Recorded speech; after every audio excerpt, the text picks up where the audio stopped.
Satpura tiger reserve वन्य प्राणियों के बीच से इंसानों को हटाने के नाम पर वन विभाग कटवा रहा है पेड़। वन्य प्राणियों से इंसानों का टकराव रोकने के नाम पर वन विभाग खुद पेड़ कटवा रहा है। नर्मदापुरम जिले के सतपुड़ा टाइगर रिजर्व में बसे एक गांव सुपलई के 45 परिवारों का विस्थापन बागरा तवा स्थित ऐसी 340 हेक्टेयर जमीन पर किया जा रहा है, जहां घना जंगल है। परिवारों को 5-5 एकड़ जमीन देनी है। इसके लिए विभाग ने 30,000 से ज्यादा पेड़ काट दिए हैं। बाकायदा वन संरक्षण अधिनियम 1980 की धारा 2 के तहत इसकी अनुमति जारी की है। ये पहला गांव नहीं है जिसके लिए पेड़ काटे गए हैं।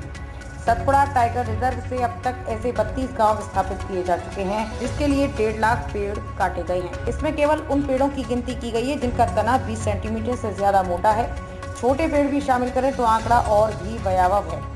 कुल मिलाकर इस विस्थापन के कारण ही 3,625 हेक्टेयर वन क्षेत्र कम हो गया है। शुरुआत में तो विस्थापन के लिए राजस्व भूमि और फिर सामान्य वन की ऐसी जमीन उपलब्ध हो जाती थी जहां घने जंगल नहीं थे, लेकिन अब राजस्व विभाग के पास नए गांवों को बसाने के लिए जमीन नहीं है, न ही कम पेड़ों वाली जंगल की जमीन बची है। ऐसे में सघन वन में पेड़ों की कटाई कर गांव बसाने की शुरुआत हो गई है। नहीं कर पा रहे खेती। विस्थापितों को जो जमीन दी उस पर 2-2 फीट गहरे गड्ढे व झाड़ियां हैं, यानी जमीन खेती लायक नहीं है। गांव समिति अध्यक्ष रामप्रेस टेकाम ने बताया, जिन्हें 15 लाख रुपए दिए उन्हें जमीन नहीं, और जिनको रुपए नहीं उनको 5 एकड़ जमीन दी। लवलेश काकोड़िया ने बताया जमीन नहीं मिली है। अखिलेश काकोड़िया ने बताया जमीन समतल नहीं है, ढूंढ खड़े हैं। वन्य प्राणियों के लिए रिजर्व क्षेत्र एसटीआर वर्ष 2009 से वन्य प्राणियों के लिए रिजर्व क्षेत्र है।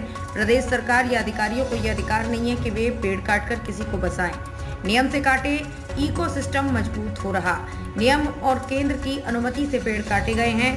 विस्थापन के कारण वन क्षेत्र कम हो रहा है, लेकिन इकोसिस्टम को मजबूत करने के लिए एसटीआर में जमीन खाली भी मिल रही है।